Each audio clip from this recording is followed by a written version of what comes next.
Alright, so we're just chilling here at one of my favorite places in Bali, which is called Morabito Art Villa. And my buddy Teddy owns this place actually. So I tend to come here a lot. I live pretty close to here. And it's honestly, I should honestly not be fucking putting this on video because then everybody's gonna come here. But it is probably the most beautiful place I have ever seen. It's just got a bunch of nature and you can just sit here and work, have a little coconut. And honestly, there's never anybody here because this used to be a private members club. Now you can go in, but it's like high minimum spend and this and that. But obviously, because Teddy is my friend, I can just go here anytime and just chill and have some breakfast. So, you know, sometimes it's great to just kind of get out of the house and not necessarily be around a bunch of people, but like a quiet environment like this with the ocean right there and just something different. It helps you to think in a different way, kind of think more open and creative and stuff like that, and it's just nice. And I mean, this obviously is a bit of a holiday kind of spot, but still, I actually find, you know, some people say that, oh, I can't do any work in Bali because this or because that. It's a holiday spot. People are like, I don't know. I haven't found that to be true. You know, when I want to actually lock in, I usually go to Bali. If I really want to focus and get some projects done, I usually tend to go to Bali because it's just, everything is easy. You get everywhere quick.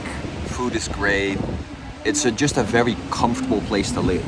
Now that does lead me to my second point. You know, if you are permanently living in a place that's very comfortable, like Bali, you're gonna fuck yourself, right? Because I have seen people, it's crazy how much environment plays a role in who you're gonna be and you know, in how you change as a person with time. Because I've seen people move to Dubai, right?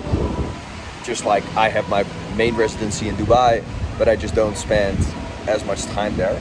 I kind of am split between Bali, Dubai, and Los Angeles mainly, right?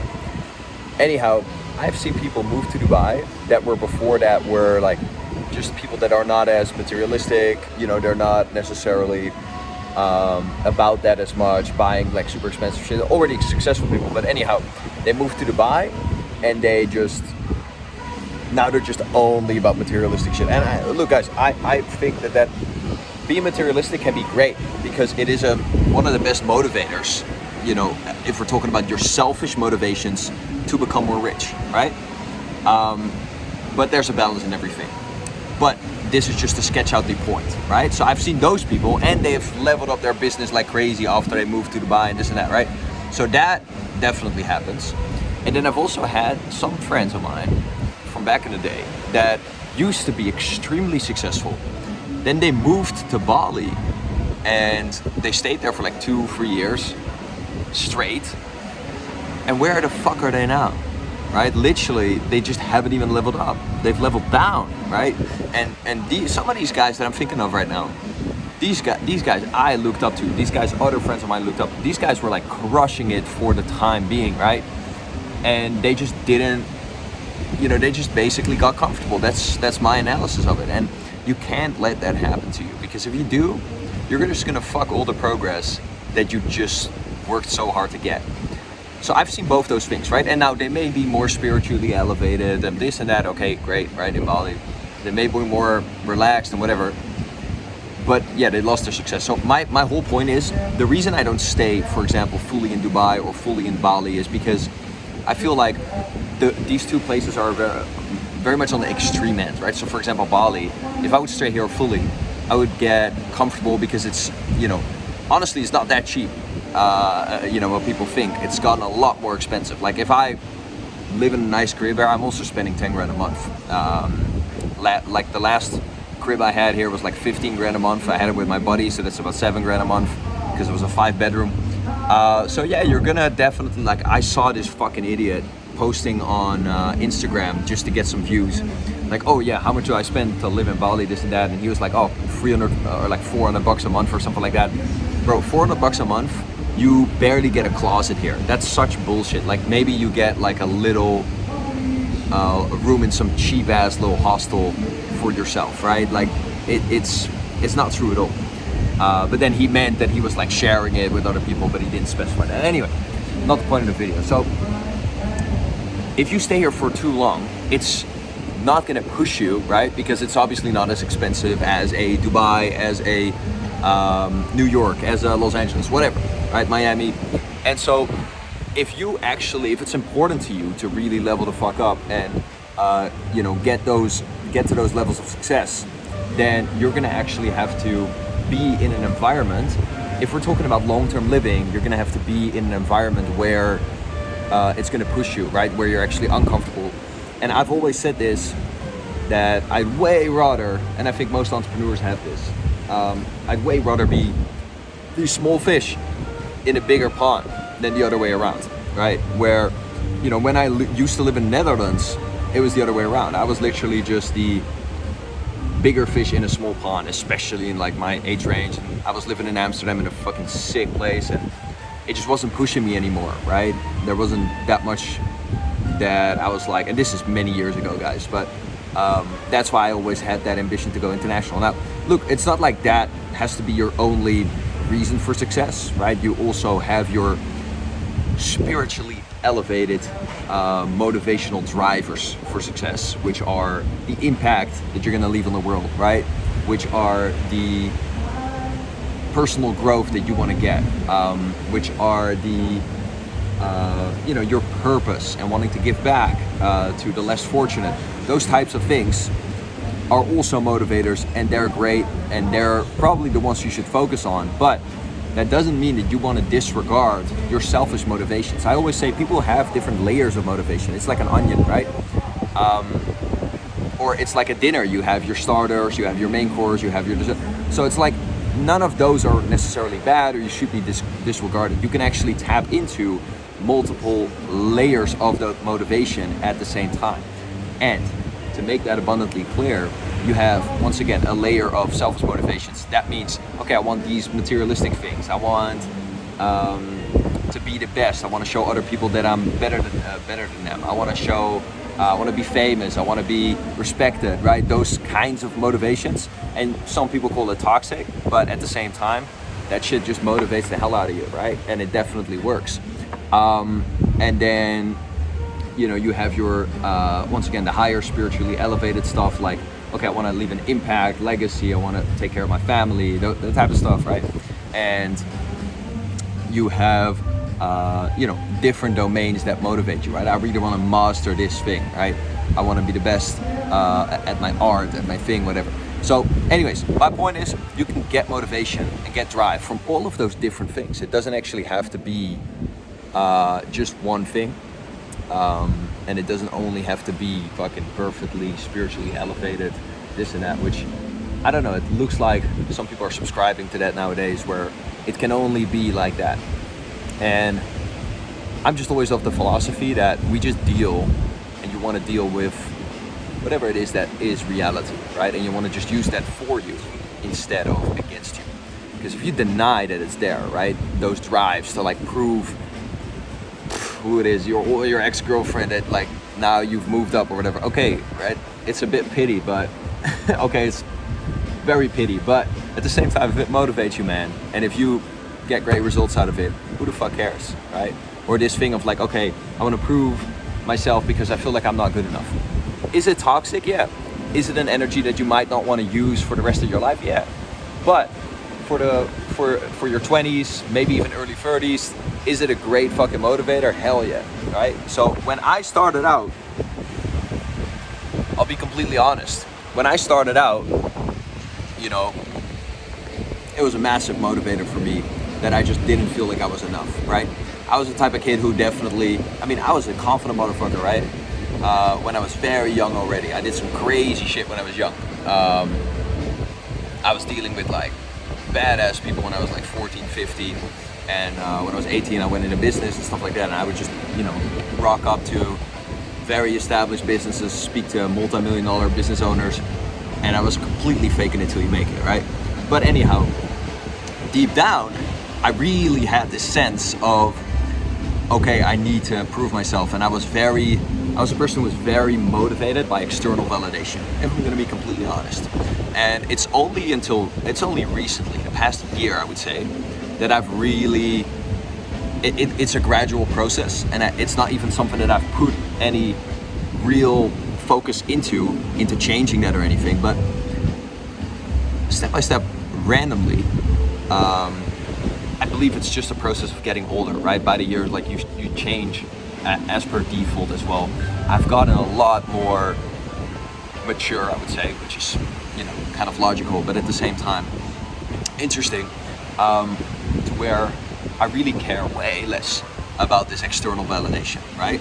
I care way less about, everybody needs to think I'm cool, this and that, I have to, look like this person, whatever. I don't really give a shit, right? I care way more about who I think I am, which, to be fair, I've always cared about that, but the other part, right, it's just way less now. And it doesn't mean that it's nothing, right? Everybody has a biological drive to look good to other people and that kind of shit, because that's just how we're wired, right? Because we come from tribes. That's our evolution, is a tribal, kind of mind that is wired to be accepted in the group and stuff. So that's where that comes from, and you gotta accept that. But I'm just sharing how that's changed for me a lot. Now, what I will say is that your motivations kind of shift, right? So when I was younger, and a lot of you kids who would be younger, you might be like, if you're 18, 19, 17, whatever, you might think like, you might have this kind of like young energy of, really wanting to show that you made it and this and that, right? And that might be the primary driver. And as you get older, it might shift to like, hey, like truly focusing on helping people, like truly wanting to leave an impact, truly, for example, shooting this little video with the focus point not to like look good, even though I'm trying to position this camera smooth as fuck, right? And by the way, if you're thinking like what this motherfucker got on his eye and shit like that I've been sparring a lot, boxing, right?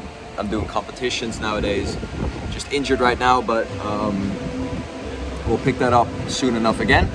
Anyhow, the focus point shifts, right? So I used to always be thinking, when I created a piece of content, or when I was never a really big content person, to be honest. I was always advertising, just focused on making sales.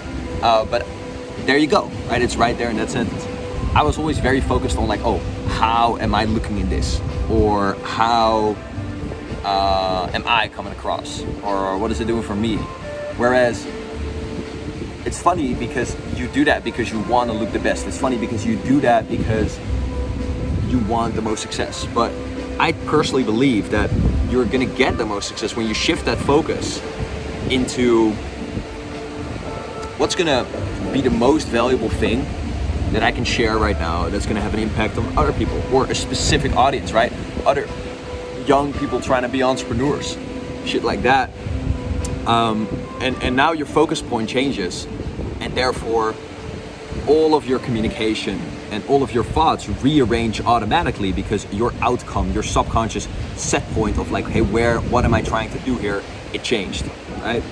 A great analogy that I can give you is if you're ever going out to a club or a party, they actually do crazy cool parties in this place too. Like this whole thing becomes like a dance floor, and they got all the tables and everything, they bring it out. But anyhow, if you ever go out to a party and if you ask yourself, right, if you can think of two scenarios, two past times, where one time you were very smooth, you were very, people liked you, you were just very yourself, and you were feeling very charismatic. And then if you can just think of one other time when you were out and it just wasn't clicking, and you were just kind of in your head, and you were just not being smooth. What's the difference really? Well, the biggest difference is that your subconscious mental focus point was in the second scenario where it didn't go as well. It was like proving yourself to people. It was like qualifying yourself, right? That was like, if you really start thinking about it, that's actually what you were doing. Because you can't be in your head. You can't be like insecure if you genuinely just are being yourself and like entertaining yourself. But if you're trying to like create an image of yourself towards other people and stuff like that, it's not going to work, right? Because you're putting pressure on yourself, and therefore you can't be yourself, and therefore you're not charismatic, because you can only be charismatic and confident, outgoing, if you are, you know, your own funny self. And everybody has that, your own charismatic, funny self, confident self, right? Everybody has that, because if you think about that family dinner where you're super funny and everybody's laughing, I hope you do have that, or at least a best friend. Or if you're really a fucking nerd, then maybe it's when you're playing fucking Call of Duty or some shit like that and you're over the headset talking shit. It's where you feel comfortable that your charisma comes out, right? But the problem is that people don't feel comfortable in situations with random people because it's new to them and they're trying to prove themselves, right? And so then you can't be yourself, and it's not going to work, and you're not going to attract people. You're going to network well. You're not going to make friends. You're not going to be impressing anybody, right? So that's what I'm talking about. But anyways, kind of getting back to the point of this little chat here. Maybe do the following. Go out to a little calm, quiet place and have a little notepad out and have a little think. What really motivates you deep down? What is it that if you think about that, it just lights a fucking fire under your ass? What is that thing that if that is on the table, it would make it easy for you to deny any parties, easy for you to deny going out drinking, easy for you to deny scrolling on social media, right? I recently talked about it with a friend of mine who's also extremely successful, doing very great numbers. And we chatted about this exact thing. He was just like, I have this vision. I'm going for this certain exit, right? He's trying to exit his business. And therefore, because he has that big of a vision, that appealing of a vision, that nothing else really matters. If you truly believed that if you put your head down, you can exit a business for 200 million in the next 5 years or something, and also make a lot of money within those 5 years, it's not only that point, bro, what the fuck is really gonna be exciting, right? Going out with a couple of girls, this and that, hanging out with friends a bunch. It's not gonna be exciting because you're like, if I just keep my head down, I'm gonna be able to do the same shit in such a more significant manner, right? And if you're someone who gets easily distracted, I can share with you that honestly is like the biggest thing that was always helpful for me personally, right? It was just like realizing like, yo, if I just cut this shit out and I use a little concept which I call immersion, which is simply that you immerse yourself in one simple focus point, in one goal. If you use that, then you're gonna be able to make 10x the progress that you would if you were just living a normal balanced life and still doing things here, doing things there. If you immerse yourself, some people call it monk mode nowadays. I've been talking about this immersion concept ever since 2018 when I first learned about it myself and applied it. I actually have a YouTube video on my other channel, my Dutch channel. So it was way before all these people started talking about monk mode. But for me, it was simply something where it was like, okay, I'm just a person who is obsessive, right? If I'm like going out and chatting to girls here and there and you know, hanging out with friends and doing all these fun things, it just absorbs my focus for me. Some people can do it, that's amazing, okay? If you're the person who can mix that, amazing, right? I'm not gonna say you can't. I'm not gonna put my shit on you, but I'm just saying for most people I've seen, if you go into a period of immersion, you'll come out on another level, bro, right? And some of the most successful friends I have, they all kind of apply this, right? They don't work in balance, they work in what I call phases, right? So it's a business phase. It's like a 90-day sprint or whatever, where they're trying to get to, you know, from, for example, 10K a day to 50K a day. I'm just naming something, right? It requires a lot of focus to make that jump. But then when you're at 50K, you can like dial it back a little bit, have some fun in your life, right? Balance your life out a little bit. And then once you want to go from 50 to 100, you go back into the immersion, right? Now, I'm not saying that you can't grow in the other area. I'm just saying anytime you want to really level up and really grow, then you got to push it. You got to push that gas pedal really hard, right? And that you can't do that forever, obviously, because you need to also have some sort of fun in your life. You need to also keep yourself motivated, right? So if you have those kind of like periods where you dial it back a little bit and now you do some other shit in your life, then you're gonna be all fucking good, okay? So that's what I would say. and once again to motivate you to do that. And some people talk shit about motivation, but when I talk about motivation, I'm not talking about a day-to-day feeling of like, oh yeah, I really feel like it today. No, I'm not talking about that fucking shit, okay? I'm talking about an underlying drive. What is motivating you to do it? Because you can talk shit about motivation. Oh, I don't need motivation, it's discipline. Bro, shut the fuck up, you dumb fucker, okay? It's not about that. It's about having underlying reasons and an underlying drive. Nobody ever talks shit about drive, right? I understand if you're talking shit about motivation in a sense of like, oh, I don't like the motivation talk about like, oh, I'm gonna pump myself up right now and then I'm gonna just hustle now, right? And it's like a momentary feeling type of thing.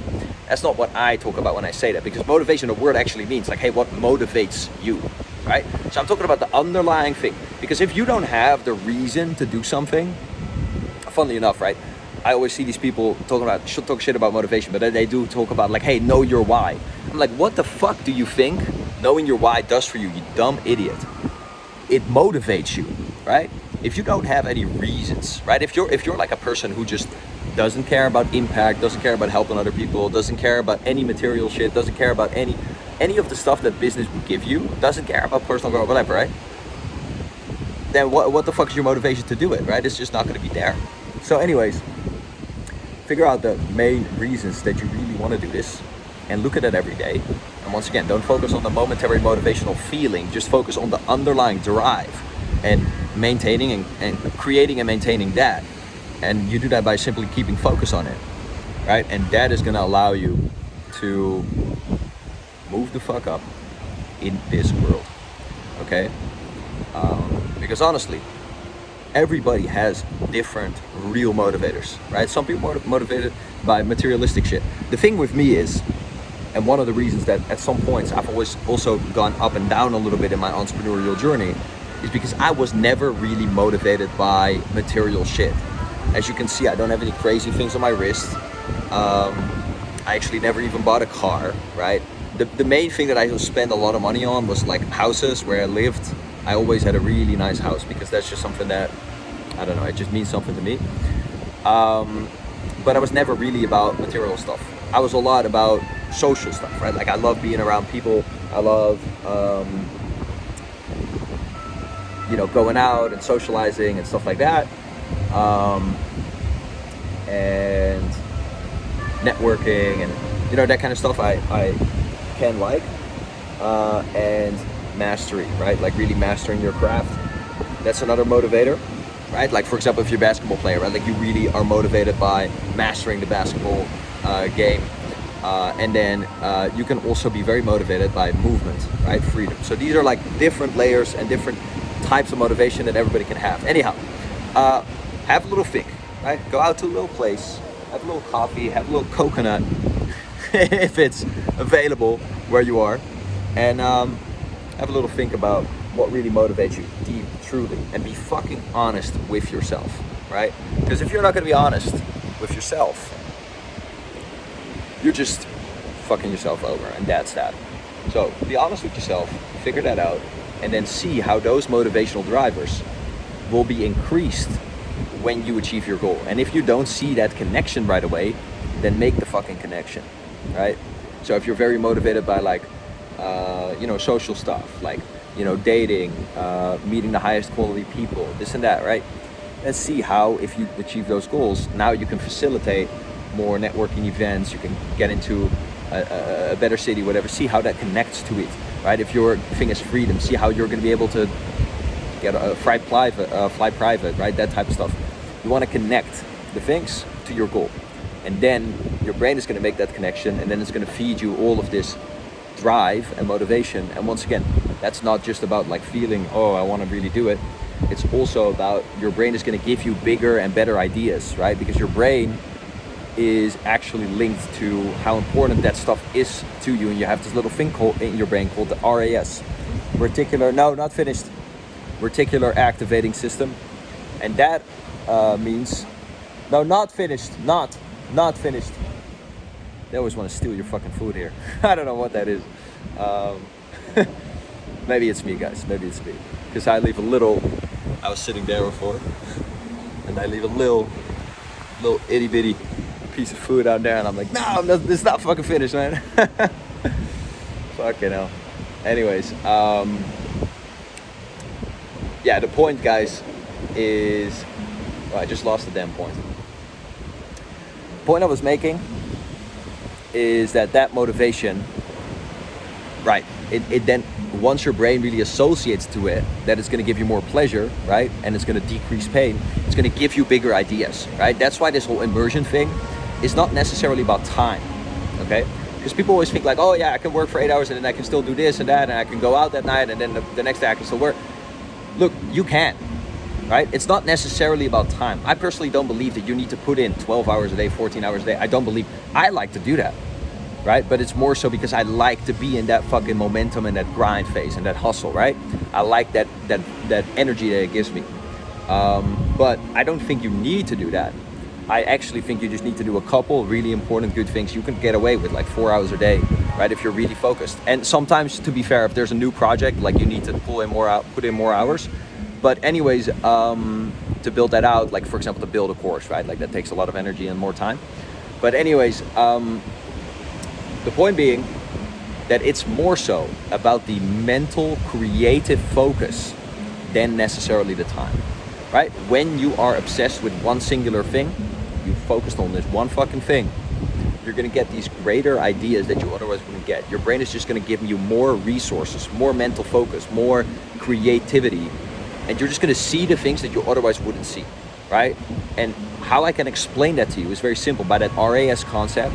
You can Google it if you want to, where if I would, like, it's a very dumbed down concept now, but it's just gonna hit it home for you, right? If you ever remember that you bought a certain bracelet, right? Or you bought a certain car. Like for example, when I bought this little bracelet, it's nothing special, it's just a car chain bracelet, right? But when I bought that and I was looking to buy that, I all of a sudden start seeing it on everybody, right? Which is it's very logical, guys. This is no fucking rocket science, but it just means that like what's important to you and what you look at a lot, right? And what you're like familiar with, that's also what you're gonna see out there. So if you're constantly thinking, looking, hearing about money, right? The books you read are about money, right? The movies you watch, you can still relax, right?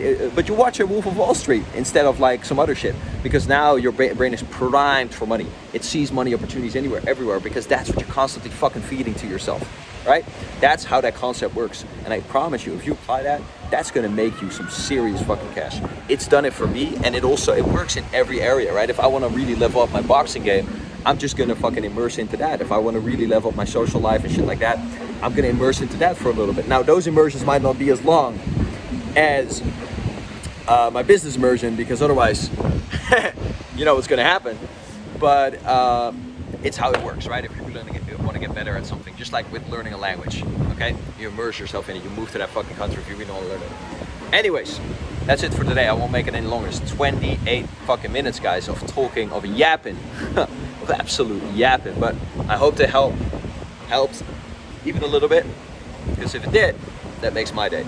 So drop a comment if it did, because once again, that makes my day, and I'll make more of these little bangers on the beach. All right? That's usually not what a banger on the beach means, eh? But anyways, I'll see you in the next one, and guys, go fucking crush it this year.